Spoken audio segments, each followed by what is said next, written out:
your plight right now as an entrepreneur. Holy shit, my idea sucks. And given the fact that these bastards in Texas just gave us a whole bunch of shitty ideas, and last night, Job Not or whatever, Job, she's out, she's gone. She couldn't hack it. Did anyone else drop out who pitched last night? Well, raise your hand if you're not here. Yeah, no, but we're in working groups with people. Your idea sucks. So I'm going to tell you how to take your shitty idea and turn it into a good idea. These are better mentors than I am.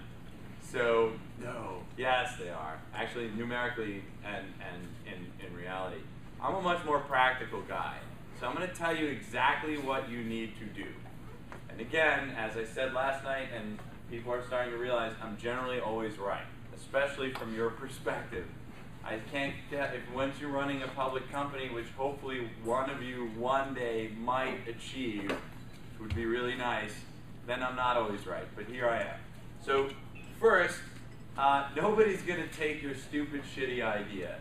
So if you're sitting there like, I'm really nervous about sharing it with someone because I think they're going to take it and out-execute me, you would be so lucky that your idea would be half decent enough to convince someone to work on it that isn't yourself. The reality, knowing most of you, your ideas are so fucking piss poor, you can barely convince yourself to spend time on it. Nonetheless, some other dude sitting across the room from you was like, wow, that was so genius. I am going to execute on it over the next 5 years of my life. Not likely. So let's talk a little bit about what I think you need to do to get to a good idea. Then I'm going to talk about what constitutes a good idea, and then I'm going to talk about how you can articulate your good idea. So basically, there are 5 simple steps to coming up with a good idea. All right? You start small with a passion. Like, we heard a pitch earlier about ad night, and there, you know, if you're not passionate about what you're doing, that's not going to come through in your pitch, and you're going to fuck it up. So, and you're late. So you gotta bring that passion out, so your best ideas will start with passion. So look at something you're angry about. Look at something you're excited about. Look at something that you're curious about. Are you reading a scientific journal? Are you pissed off that you own a shitty car? Are you excited whenever you go to the bar? Whatever it is, that should be the motivation that gets you going and starts you on your idea path. Second, once you have this passion, you want to start working on something that I'll call a project. And it's not a business, it's not an idea, it's just a project. And the reason you call it a project is it's really easy to kill a project, right? It's really hard to kill a business. It's really hard to dislodge an idea. So you get a notebook, you set up Evernote with a folder, you subscribe to RSS feeds, and you start really collecting and organizing data around this project. You know, get myself, you know, it could be, that's based on the passion, right? So then next, you need to be taking quiet time and thinking about your various projects. Now, I recommend, and the assignment is that each of you have 3 projects.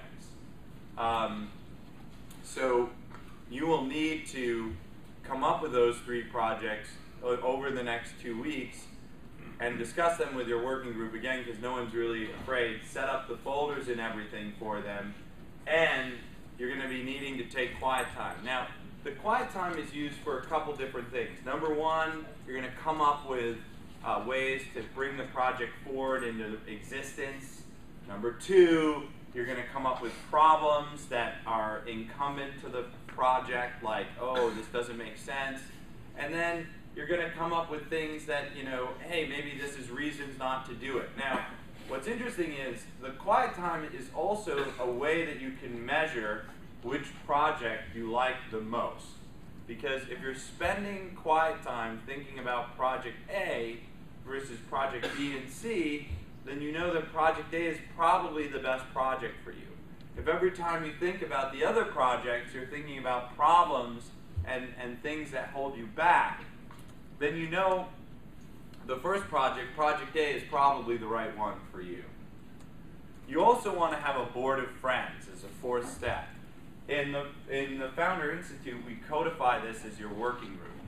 So your working group are 4 other, in some cases less. Who's in magenta? I think your group has to go, my friends. Too many dropouts. Become too small. Anyone else have 3 people in their group? All right. Well, you ideally want about 4 or 5 people in your board of friends. And you want them to have different perspectives. You want them to have different backgrounds. And they need to be brutally honest with you. And this is what the working group structure is. So I heard the Texans talking about, like, I didn't really know what the purpose of the working group is. Well, let me tell you what the purpose of the working group is. You have a fucking stupid idea, and someone needs to tell it to you before you go too far along with it. And that is the job of the working group. So in this context, your board of friends is the working group, but you should expand upon that. You probably know people, if you're lucky, that might even like you. You should take advantage of that and ask them and say, look, I need you to be brutally honest with me about this idea. Is it stupid? Is it right for me? And take their feedback. Because let me tell you something. Killing something now is much better than killing it after 5 years of work. Okay? And failure. So if you can have a friend come up and say, you know, Jason, you don't really like soccer, or you don't really like cars, or you don't really like programming. Why the fuck are you doing this thing? And you're like, yeah, you're right. Why am I doing it? You should kill it. Even though you might be in the cycle of thinking through it, because again, you got to look at it like a project. And then once you've sort of boiled in on that one thing that you started with a small seed of passion, you've turned into a project, you vetted through the board of friends, but spending quiet time refining it, you got to expand it. Some people actually try to start big. I think you start small, because in my ideas, big ideas are raised, they're not born. So, just looking at the Institute, I wanted to help entrepreneurs, but I didn't know we would need to operate 13 chapters all around the world. We started small here in Silicon Valley and we grew it out. So you can grow it out with a mental exercise that's like, okay, what happens if, everyone in the world starts using my project? What happens if there's a fundamental legislation change or a change in technology? So what are environmental circumstances? What are demand circumstances? How can you take your core idea and expand it into bigger markets that are related? So you really need to take this thing and blow it out. So let's talk through 7 thoughts about ideas how to make them good. Number 1, your ideas need to be incredibly simple. So most people, a couple of the Texans before had in hot seats, they have these ideas that are so freaking complicated. It's like, I'm going to build an app for web TV, and then I'm going to get advertisers to talk about my app, and then consumers will download the app, and then they'll be able to buy stuff that is promoted on and the number of things that need to happen before you make $1 is like the number of shit that needs to go off before a probe lands on the surface of Mars. It's just like ridiculous. And that is not a business. You're a 1-person, 2-person, maybe 3-person team. You are not going to build the most incredibly complicated thing. And all the great businesses of our time have started with something simple and then grown it and grown it and grown it. So keep it simple, limit the steps to revenue. Person comes to my site, they buy something. You know, I put something on TV, they buy something. You know, keep it as little steps to revenue as possible. Second key, one revenue stream.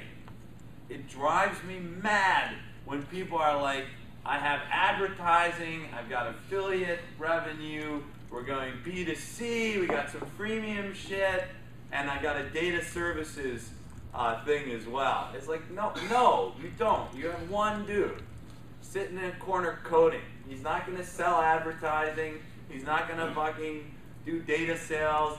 So like, I code for half the day, I do data sales for 1/10 of the day, I do advertising sales for another 1/10 of the day. It's not going to happen. So startups have one revenue stream.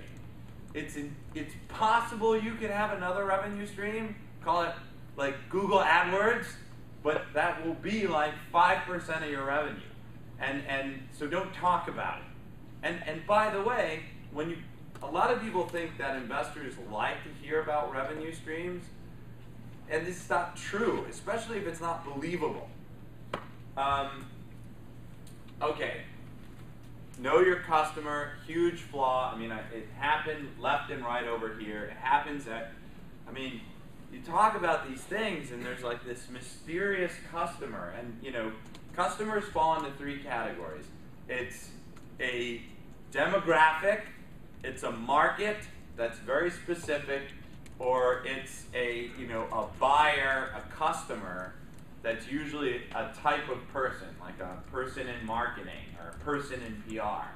But you know, you better have a market. You better be clear about who that market is in your pitch. Obviously, articulate what you are making. Is it, you know, a website, a mobile advertising network? You know, the clearer you can be, the better. A lot of times people get so hung up in the market and the model and this and that. We all sit here scratching our chin like, is it a fucking website? Is it a cell phone? Is it a safe that floats in the ocean? I have no idea. It's like, life cellar. We put your life in a cellar. It's like, is that in the basement of my house? Like, you add wings to my home? That's great. I love it. Come on over. I need a cellar. Another big mistake is, and I've literally heard people say shit like, you know, our market is $500 million. That fucking sucks, dude. Because if your market is $500 million and you do extremely well and capture a whopping 10% of it, you know, you've got a maximum possible business size of $50 million, which is piss off, right? If you go after small markets, your ultimate success is a small business, right? So, you know, you might as well not start out the gate with failure on the brain. Like, you guys, so you bother me a little bit. I think most of you are afraid of success. I'm actually willing to put a lot of money down that you're fucking chicken shit to succeed. And so that's why you're in this course. My job is to bust that stupid ass thinking out of your head. The likelihood of success in my case is about 40% of you will graduate and about 20% of those will go on and kick ass. But we were talking today, we're like, these fucking founders are afraid of success. Well, this is a fast way to show how afraid of success you are. You pick a fucking shitty market, your company will be fucking shitty by default. So, you know, now is the time where you can test your fear of failure, although most of you will fail at that test in other ways. But at least pick a market where, God forbid you're successful, you have a chance of being a big company, right? Why pick something small? All right, and bring something to the table that's actually fucking interesting and different, okay? Like, God forbid, it's like, I don't think clone businesses are horrible if you live in Germany and you don't give a rat's ass about looking like a douchebag. In that case, clone away. Douchebag Germans can clone to the heart's content. However, in America and modernized nations outside of Germany, you have the ability to fucking innovate, so please do. And I'm not kidding. So, and in your business, there should be something like, you know, if you don't have the aha moment on how you figured out how to fucking do it that's unique, you fucking suck. And don't come up and pitch, because you'll embarrass me. I hate hearing it's like, well, how are you going to do it? Well, I don't really know. Or like, you know, I'm going to do this and there's nothing special about it. It's annoying beyond all belief. And related, it must be new or better. Okay? So, ideally your secret sauce isn't we're just doing it better. You're going to articulate it. But, so new would be blue ocean. Better is, and I have this whole framework of like, you know, what is innovation versus sort of incremental innovation. So, but long and short of it, it's got to be one or the other, ideally somewhat both. So, I'm going to give you some specific things to think about with respect to your idea. Okay? So these are sort of, I don't necessarily agree with them, but they are what the world thinks about ideas, and then I'm going to talk to you about pitching it. So, for lack of, Facebook is the new consumer internet. That's just a fact. Most VCs believe it, most people believe it. You've got the shitty old internet, and you have the new internet, and the new internet is Facebook. And the old shitty internet is run by Google. And sadly, I don't even necessarily believe it, but that's sort of the way that it seems to be shaping out. And that's what most investors believe this 100%. So if you're building something on the consumer internet and you don't have a Facebook strategy, you're a fucking idiot. Because I told you, and it's your fault. And then if you're unable to raise money, don't blame me. Blame your self-defeatist attitude for fear of failure.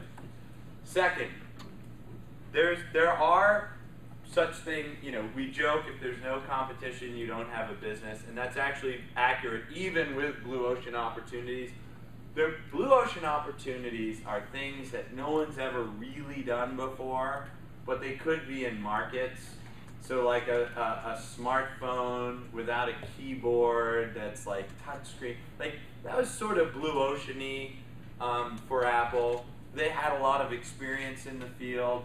But it's like totally new things. Like the Sling box is another even better example. There was no such thing as a box that broadcast your TV to mobile devices that you owned. I mean, it played on a lot of stuff that was out there, and it was in market. So it was in the mobile TV market. It was in the sort of web TV market. So, but blue ocean companies are pretty fucking hard because you're going out there. And if you've got an idea that no one's ever done before, you're pretty much carving the path, and you've basically drawn a map that's littered with your failures for a competitor to kick your ass.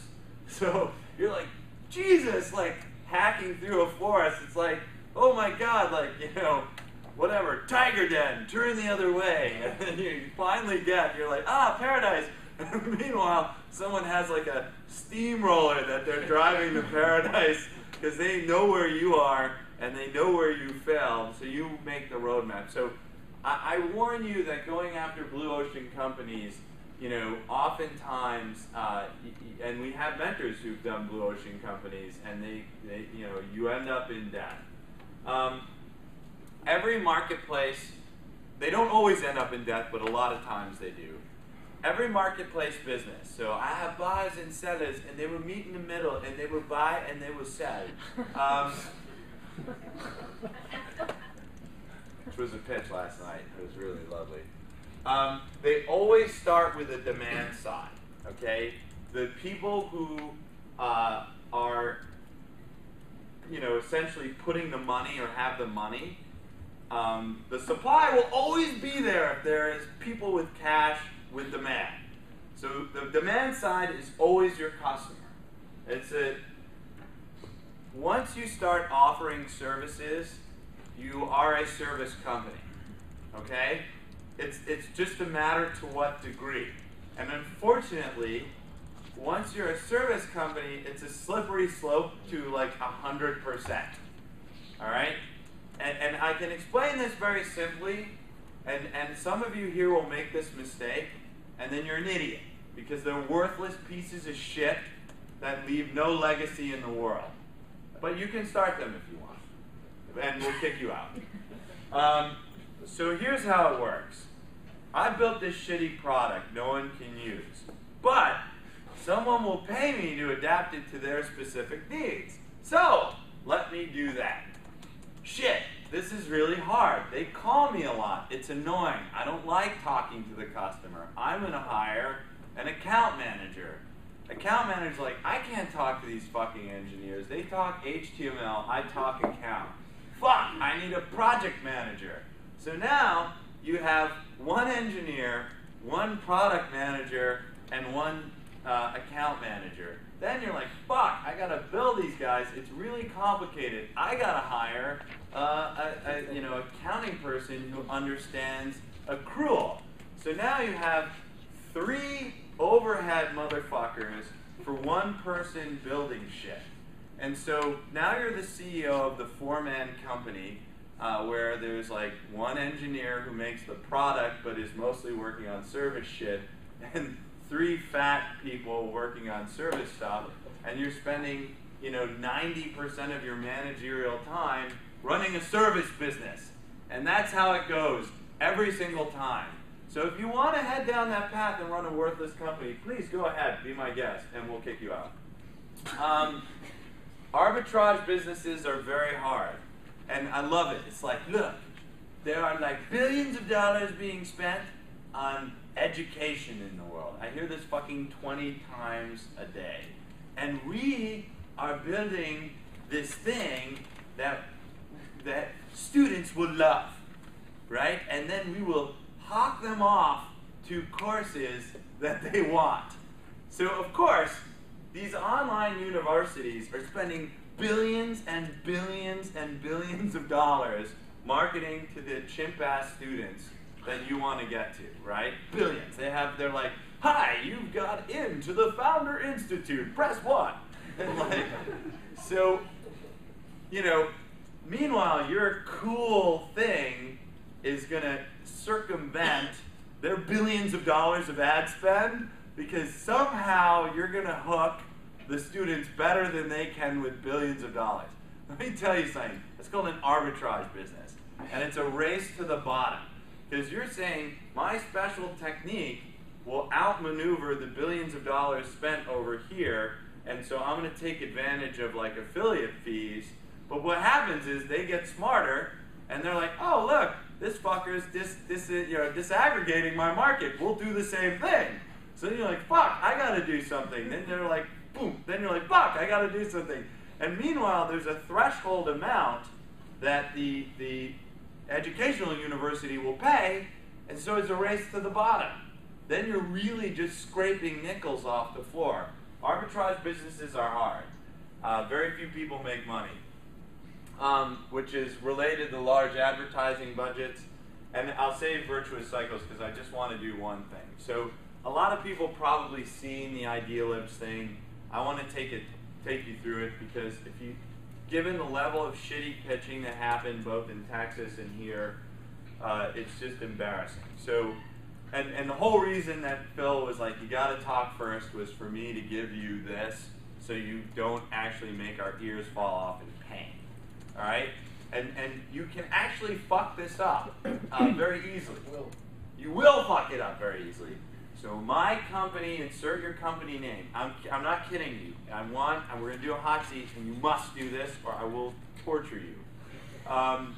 Is developing, because you haven't developed jack shit. I would say Google could say has developed the best search engine on the planet, but you are developing a defined product offering. This includes a website, a mobile application for the iPhone, or an iPhone application, a hardware product, a new telephone system. These are real things that nobody, my grandma would understand what you're doing, right? Like a defined offering is something that literally everyone in this room with no subjective doubt whatsoever will completely and fully understand what the fuck it is. you will fuck it up later on. To help a target audience, now remember there are 3 types of target audiences. Demographics, 18 to 25-year-old females. Markets, you know, musicians and electronic bands, or buyers, customers, marketing people at Fortune 500 companies. So to help, again, you have 3 types there, solve a problem. So this is really unique to your business, whatever that problem is. It may be, you know, find cheap staplers, or it could be, but it's some problem. Now, if this problem makes no fucking sense, you have failed. So let's use the woman in Houston. What's your company name, Nat? I can't hear that. MOLABTVX, MOLABTVX.com. I just have to say that sounds like an encrypted password. When you have to fucking spell it out, it's like C4IIXLQ. So I'll come up with her name. My company, you know, Mobile Pro, is developing a internet television codec to help broadcasters of live TV send their streams to any device, iPhones, iPads, and game consoles, without having to change anything that they do. And I could make the secret sauce even better, without recoding or storing files differently than they do now. All right? So what was that? Better name than an encrypted password, defined offering an internet broadcasting or TV or television or video codec to help online television broadcasters. The problem is stream their live broadcast to all these different devices, right? That's a problem you realize that they have. If I don't understand, if you sell me a problem and no one understands it, like what the fuck? And then the secret sauce is without having to change anything that they already do. There's other secret sauces in her particular idea. But that's my final point. Whoop, I think that's my final point. It is we have very good mentors here tonight. In fact, some of the best in the world. In fact, definitely some of the best in the world. You will want to argue with them. That is a bad idea. Even if they are wrong, which is not the case, rarely ever, arguing them will serve you no good. So just say thank you. And in fact, you will practice, because we'll do a couple hot seats right now. And we're going to tear you apart. You're going to want to cry like children. But what you're going to actually say is thank you and sit down. Okay? All right. Thank you, guys.